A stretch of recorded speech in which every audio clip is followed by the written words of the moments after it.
Глеб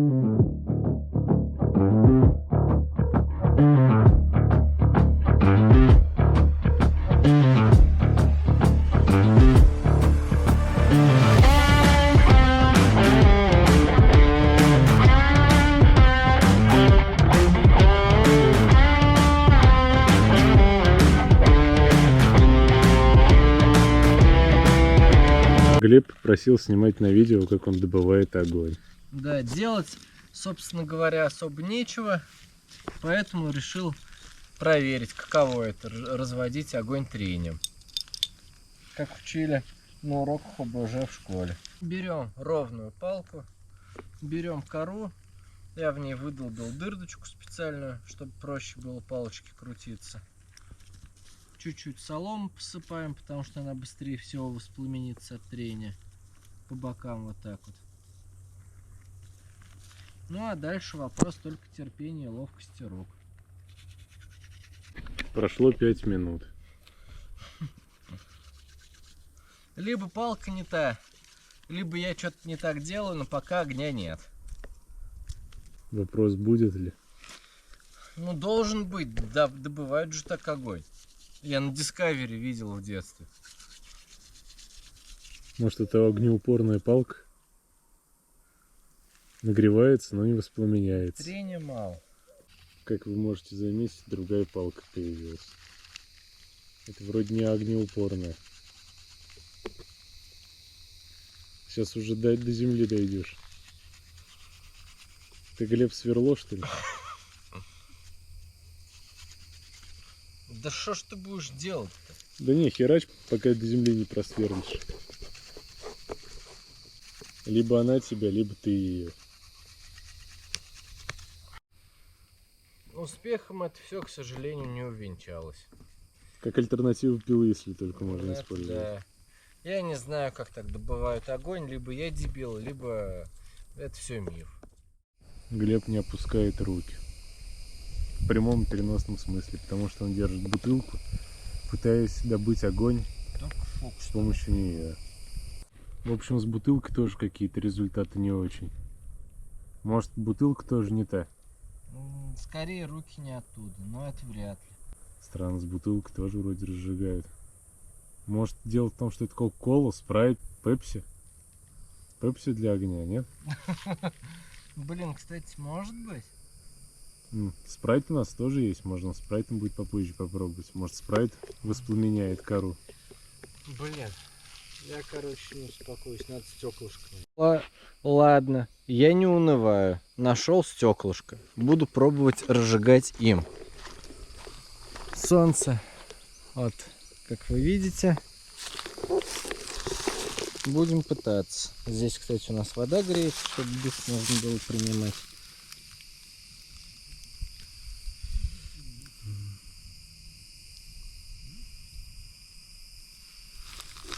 Так.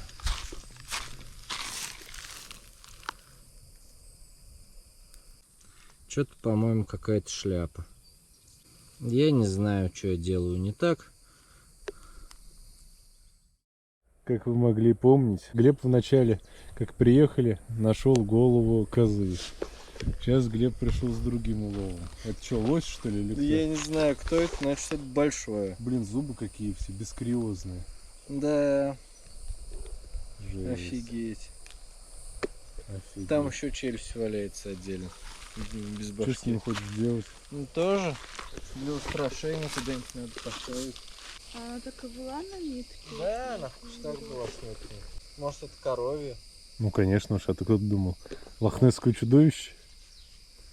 Да. Приспособить. Ну подвесь куда-нибудь. Только не там, где у нас белье сушится. Да. Ну это что-то это, как будто бесполезно, мы все равно его не видим.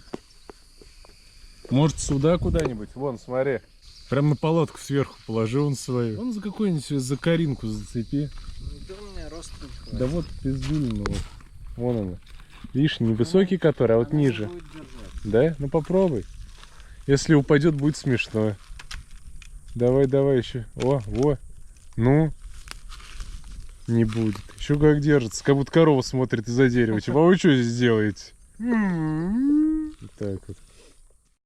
как говорится, искал медь, а нашел золото. Глеб тем временем не унывает и собирается своими руками разжечь костер.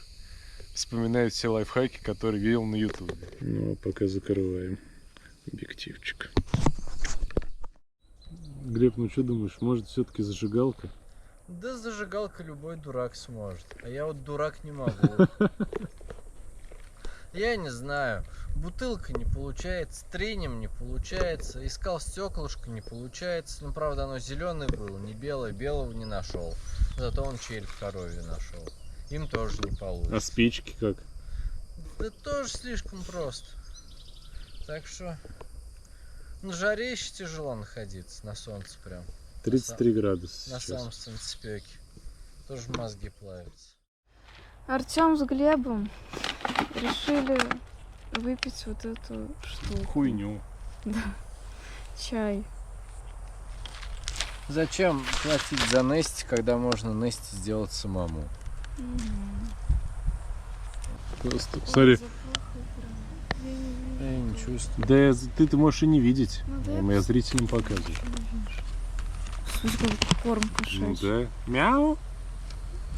Не видно. Квадробер 80-го левела. Сейчас замяучим, считай, будем на четвереньках ходить здесь. Как будто кошачий наполнитель. Это, во-первых, источник витамина С. Тут так и написано. Мы верим вообще все этим надписям. Чтобы быть сильным и здоровым, и очень умным. Как пельмень. Да. Вот Умным, смотрите. как пельмень. Это не реклама, конечно же. Возможно, это какая-то херобора. Но вот источник всего. витамина С, почему-то, мне кажется, вот так он и должен выглядеть. витамин С. Конечно. Как кошачий сортир. Запах. Давай сначала вот так вот, Давай. чтобы они вот по силу. Так вам надо было сначала попробовать одну штуку. Да зачем? Стоп-токинг. Просто я думаю, он будет очень сладкий, потому что его явно делали как бы с расчетом. Ох, какой красивый. Как моча. Блин. Вот, Когда ссышь бутылку. нет, когда ты очень много попил на ночь, с утра просыпаешься. Но я думаю, что это продолжать не буду, всем и так все ясно. Вот, прям спиной. Пейте охлажденным. У нас не получится охлажденным пить, потому что 33-34 градуса сейчас на улице. Поэтому будем пить теплым. Но здесь можно даже и горячим это употреблять. Так. Сейчас будет в прямом эфире.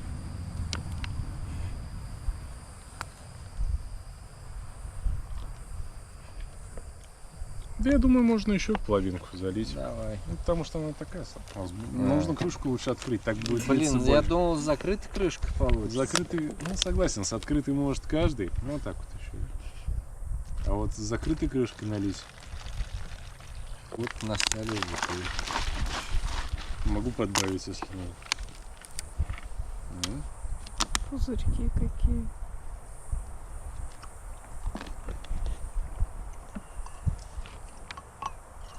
Да нормально. Пить пойдет. Кисленько, заебись. А, ты еще снимаешь? Да. Херня, короче, полная. Кал, говно. Короче, я думаю, что вот это содержимое на одну кружку должно быть рассчитано. Потому что это... В смысле, тебе же понравилось? Да нет, нихера. Или ты это для меня говорил? Ладно, если троллейни не сошли с ума, я их Там пожалуй. есть муравей. Ой. Да, кстати, вот посель... Ничего страшного. Перед вами 40 лир за килограмм. Вы только посмотрите на это. Мы решили сегодня обедать с чисто овощами, турецким хлебом и оливками. Вот есть турецкий завтрак, а у нас будет турецкий обед. Ничего страшного. Сейчас огурчики еще. О, кайфует. Да. Потом будет турецкий ужин с булгуром.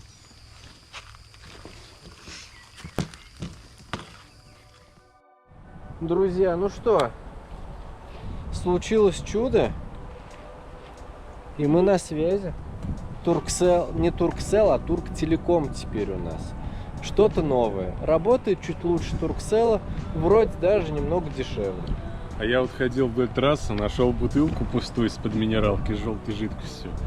И вот, наверняка вы тоже часто такую находили. но не решались брать, нюхать и пить. Это чай. Да, у меня в чашке здесь тоже именно вот это. Ну, похоже на мочу дальнобойщика. Это да. Сейчас расскажем по поводу симки чуть подробнее. Здесь могла бы быть ваша реклама. Турктелеком, 25 гигабайт интернета, приветственно, мэраба, и 25 мэраба бонусом. Итого мы получаем 50 гигабайт интернета Турктелеком за 3 600 рублей. Как они ловят, хуй его знает. Плюс 1 гигабайт на раздачу, якобы И бесплатно. там 100-500 гигабайт WhatsApp. Они, походу, все в WhatsApp общаются. Фиг его знает. Там есть пакеты, где 20 тысяч смс можно купить, представляете? Вот как давно вы писали в смс-ке, напишите в комментариях. Это да. А еще прикол в том, что нету английского хотя бы языка в приложении. Все на турецком. Видимо, потому что Турктелеком. Спасибо. А сейчас мы перенесемся с вами даже не в 2007 год, а в 2002. Ну такого вы точно не видели. Вот, блядь, Юпи на русском. Мы будем петь русский Юпи сейчас. Мне кажется, я наврал, не в 2002. Я думал, что раньше такой штукой запивают только водку. Но мы сейчас будем пить ее в чистом виде. Может, лучше по ноздре пустить бы? Да, как вариант. Во-первых, нужно понять, как открыть. Для этого глебный мультитул может пригодиться. Пыщ-пыщ улова вот этого. Как его зовут? Анатолий. Анатолий Вассермана. Глебу уже за 4-й десяток, можно сказать, перевалило, поэтому он пользуется такими вещами. Следующий этап — жилетка с кучей карманов. Давай смотрим. Это с чем? Это с апельсином. Это, по-моему, Рома мне дала. Хуюпи. Лей. Ох, ядреный какой. Ядрёный коготь. Когда заканчивается лимон для лимонада, вспоминается, что есть залежи этого чудо-порошка. Когда заканчиваются деньги. Блядь. Должен быть, да. Должна быть. Вот как делают сок. Смотри, какой вообще непробивной на солнце. Ну, тут адский концентрат, конечно. Я думаю, надо было на 2 литра вывешать. На 5. А там что написано? На 1,5. Прям под футболку. Сейчас я этикетку отдеру, положу на футболку и будет интерактив. Пахнет просто апельсиновым соком. Как в вашем детстве? Да я помню, что ничего было в детстве. Я не помню, что было год назад, блядь. Про детство я Ну, по точно... вкусу ты что? По вкусу, вот когда я попробую, я смогу оценить. Изготовитель это Турция? Почему на русском пишут? Изготовить, да. А почему на русском? Узерги, да, Тюетим, Малари, Сан, бла-бла-бла. Адрес Карденис. Реально, вот только водку запивать. Карденис Махале. Это же возле нас, блядь. Вот, Да. пойдем туда. Глеб, смотри, это как реально дешевый апельсиновый сок. Вот представь, сок каждый день, там, я, блядь, да хуя, я. Красная Мой. цена. Что это там? Ну, в общем, да. Добрый. Ну, добрый, хотя еще куда нашел. Злой. Да, типичный. Вот этот вот разбавленный с водой дешевый сок из супермаркета. Да, самый дешевый. Вот прям дешевле некуда. Или знаешь, вот такие, типа фрустайл, фрутин. Да. Вот такие 2-литровые с большим горлом бутылки, типа какого-то там напитка. Она похожа еще на выдохшуюся дешевую газировку. Вот Алиса, апельсин, еще что-то. Если ее открыть, она денек постоит, вот такое же дерьмо будет, короче. Вы это выпьете? Легко. Все, что связано с поглощением дерьма, это вообще к нам. Особенно ко мне. Повторюсь, денег нет, Но вы держитесь. приходится. Доброе утро. День у нас начинается с завтрака. Полезного завтрака кускусом. Полезного завтрака вот этими вот замечательными печеньками. турецкими оливками. Немецкими печеньками. Немецко-турецкими печеньками, да. Фрицевскими. Время еще 8, нет, уже солнышко вовсю светит, но пока прохладно, кайфово. Решили дойти до вышки водонапорной башни, как еще ее назвать, старым каким-то заброшенным ГЭС. Что это такое вообще? Ну, это водокачка, скорее всего. Короче, дойти посмотреть. Обычно там много стоит ванлайферов. Интересно, может кто-нибудь прибавился. Обычно не доезжают до места, где мы стоим. Встают как можно ближе к въезду и выезду, потому что там пляж нормальный. Здесь все в рифах, купаться не получается. Купаться ходим туда, на лодочную станцию. Вот, нам не лень. А те, кто на автодомах, конечно, им привычней встать где-нибудь там в кустиках, чтобы выйти и сразу в морюшко. Вот. Ну и там тоже стоят на лодочной станции. Ну, нам просто пофиг до всех этих купаний. Там очень жарко, но те, кто стоит автономно, с солнечными панелями на крыше, им выбирать не приходится.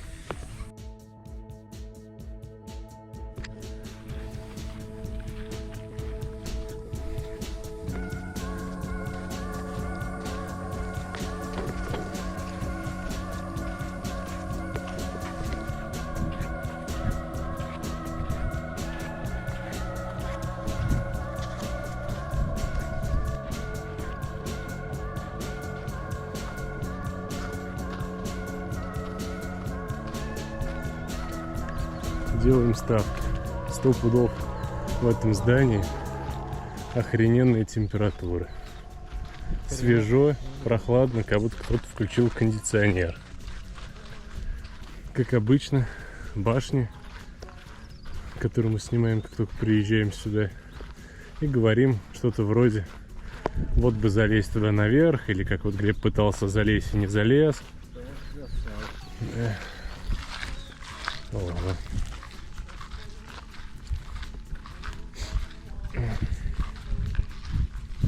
Ого. Офигеть. Каждый раз преуменьшаю в голове масштабы этого подвала. Да. Трубы свои. Ну. Одну мы разобрали чуть-чуть. Ну какой-то лопух растет.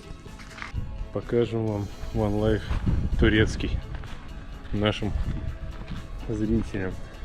Что здесь творится вообще?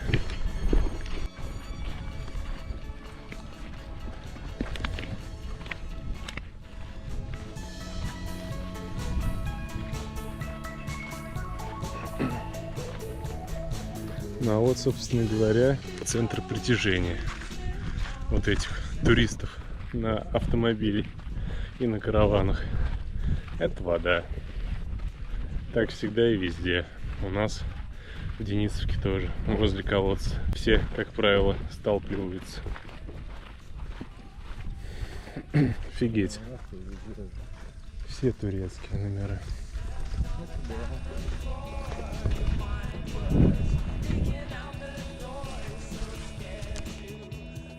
К нам приехали сегодня наши друзья, с которыми мы год назад стояли вот в этом чудном месте.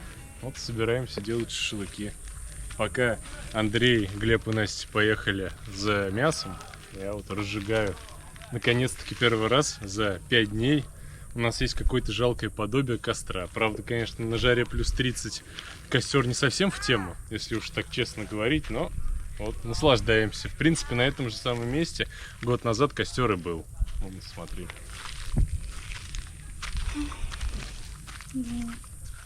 Турция уже не та. Да это просто потому что жаркое лето. Никогда не были здесь в июне. Обычно всегда катаемся либо раньше начать лето, либо продолжить лето. А сейчас у нас в России везде лето, можно сказать. И мы сюда приехали в адское лето, в плюс 33. Сейчас вот 2-3 дня переживали, это прям все ужас. Сейчас сегодня вроде обещают плюс 29. Немного радуемся. Сегодня Курбан-Байрам. Те, кто смотрит нас из Казани, прекрасно знают, что это за праздник. А кто не знает, это праздник, когда режут барана. Напишите в комментариях, поправьте, если я не прав. Как вы видите, приехала куча местных. Кругом шум, гам. И приехали наши друзья. Кто помнит из прошлого сезона в Грузии, мы тусили, Андрей с Настей. И в честь этого мы жарим вот эти вот дико модные бараньи ребрышки. Первый раз жарю баранину, первый раз буду есть баранину в принципе. Так что очень интересно, что из этого получится. Жара стоит неимоверная, дико жарко, но все-таки нам пока и везет, потому что наше место в теньке. Посмотрим, до какого числа можно будет тут стоять. Попрут ли нас жандармы 10-го или нет.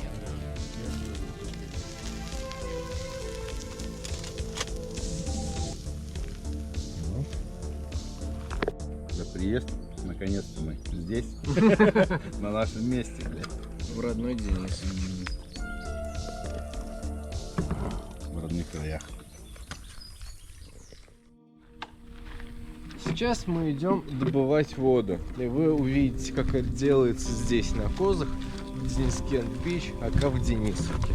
Для этого нам понадобятся бутыли и очень важная и хитрая приблуда. Вот такая вот. Это воронка. Кстати, так вот на солнышке, которого пока еще нет, греются запасы воды для того, чтобы мы принимали горячий душ. Ну, не горячий уж, а теплый, потому что летом горячий душ такое себе. Но он может быть слишком горячий, если бы мы не бодяжили ее с холодной водой, ну, разумеется. Короче, разогревается где-то градусов до 50, это точно. То есть некомфортно мыться. Приходится идти снова до колодца, брать холодную воду и размешивать. Да, вообще, кстати, вот сейчас погода прям кайф. Несмотря на то, что солнце жарит, дует ветер и обдувает очень хорошо. Ну и время как бы еще. Да, время 9 часов. Это ерунда. Начинается самая жопа где-то с 12 часу, с 2. Да, ну я бы даже сказал, что, наверное, даже с 11 где-то. Вот. Так что лето в Турции оно такое. Причем это только начало лета. Еще не самый ад. Потому что июль-август обычно прям совсем засада. Градусов 40 примерно. А Андрей вчера говорил, вроде вообще чуть ли не 50. Так что ну его нафиг. Мы, грубо говоря, последние деньги приемлемые по температуре здесь застряли. Так что кайфуем. Колодец. Иногда там плавают лягушки, иногда плавают рыбы. Поэтому пить эту воду вообще не рекомендуем. Вне зависимости от того, будете вы кипятить, не будете. Это чисто техническая вода. Помыться, умыться, я не знаю. Ну и там что-то помыть, постирать. Все, не более того.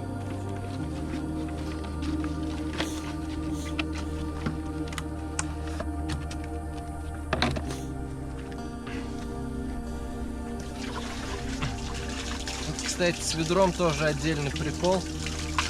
Иногда бывает, что за один сезон оно меняется очень много раз, потому что местные ни хера не умеют ни с чем обращаться и постоянно разбивают, ломают, а кто-то просто отвязывает. А дети играют там, например, проигрывают.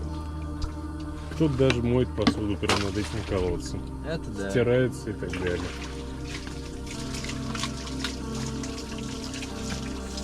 Прошлым летом, по-моему, говорили мы или нет, ну, здесь водокачку построили, чтобы можно было как колодец рукой качать, набирать воду. Но что-то пошло не так, и в этом сезоне мы снова по старинке, первобытному, таскаем ее ведром. Казалось бы, что же могло бы пойти не так, да? Но это Турция момент, как говорится.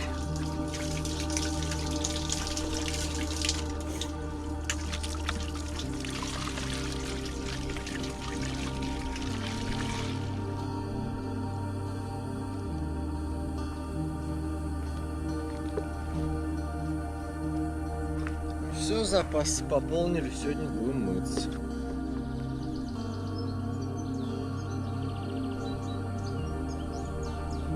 Настя вот каждое утро ходит купаться, загорать. Хотя никогда не любила загорать, странно. Че это? Видимо, турецкое солнце немножечко другое. На самом деле все просто. потому что лето, оно слишком скоротечно и быстротечно. Даже при нашем раскладе, когда мы его продлеваем обычно весной и осенью. Поэтому каждый день надо использовать по максимуму и выжимать из него все. И выживать. И выживать на такой жаре. Поэтому можно понять и Настю, что она ходит загорать, потому что, когда еще? Каждый раз, когда мы сюда приезжаем, мы не уверены, что мы сюда вернемся, хотя нам очень хочется.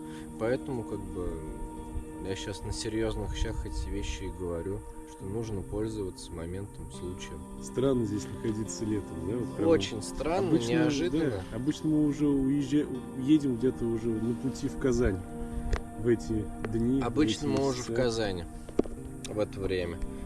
Примерно, да, мы год назад приехали в Казань. Вроде в этих числах разгребали как раз таки последствия путешествия, ремонтировали крокодила. Я надеюсь, со львом таких бед не будет, конечно. Но мы же с вами прекрасно все понимаем. Все может быть. Какие плюсы нахождения в Денисовке летом? Блин, море теплейшее. Позавчера ходил купаться, прям сразу сходу заходишь и все, даже ничего не холодит, когда в воду заходишь. Во-вторых, солнечный день просто длинный, огромный, можно сказать. То есть там оно восходит чуть ли не в 5 утра солнце и заходит там где-то, по-моему, в районе 8:30 так точно. Да, это плюсы для тех, кто путешествует автономно. Можно заряжать аккумуляторы от солнечных панелей гораздо больше, чем это можно делать осенью. Потому что осенью уже в 5 часов, в 6 уже начинает темнеть. Там никакого КПД от солнца нет. В ноябре 5:30 здесь закат. Так что солнечный день короткий. И восходит оно в 8, по-моему, утра. Потом, какие еще плюсы? Как будто народу меньше, на самом деле. Вот вчера был праздник, местные приехали, по сравнению с тем, что было до этого, это вообще как будто не так много. Когда мы приехали, вообще никого не было. Мы подумали, что все жопа. Здесь жандармы катаются каждый час и всех отсюда выгоняют. Да, здесь тихо, спокойно все. Подумать не могли о том, что сейчас-то уже, можно сказать, сезон, наоборот, приезжай в автодомах, там, на машинах с палатками, купайся, самый кайф же, а людей нет, нифига себе, как это вообще возможно? Ну да. Какие еще плюсы? Из-за того, что тепло, такую моднейшую палатку Артем разложил себе. Которую мы уже говорили о ней, готовили ее под осень, и думали, что сейчас здесь будет по ночам холодновато, чтобы можно было сидеть, от ветра прятаться, и использовать ее как палатку-шкаф. Народу нет, и я думаю, что воровать некому. Это вещи. да. Хотя, в принципе, и не наблюдали никогда такие прецеденты здесь. Да. И еще один плюс, то, что летом здесь ты просто сидишь вечером точно в таком же виде, в каком и днем. И в таком же виде вылезаешь из палатки. То есть, короче говоря, не надо утепляться под вечер, потому что осенью прям холодно, бывает даже куртку приходится надевать. Поэтому для тех, кому жара не так критична, спокойно можно приезжать и в июне. Это да. Так что давайте все путешествовать за то, чтобы у вас все получилось. Турции, а квас русский наш, родной, по расписанию. С самого утра, между прочим. Воды набрали, можно и поквасить. Во, красота. У нас Глеб, залпом. на солнышке настоялся. Но ваше здоровье, дамы и господа. Квасим в турецком лесу.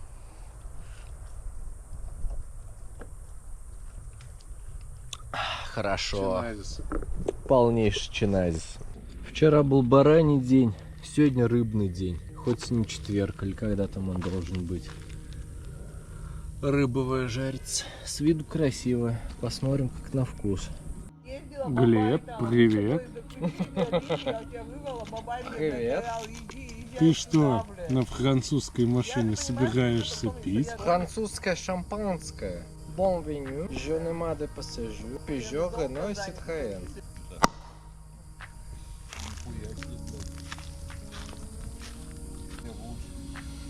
Пахнет приятно, вкусненько.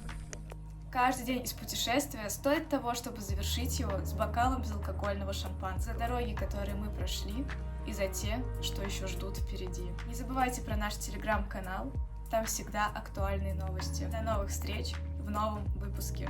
Пока-пока.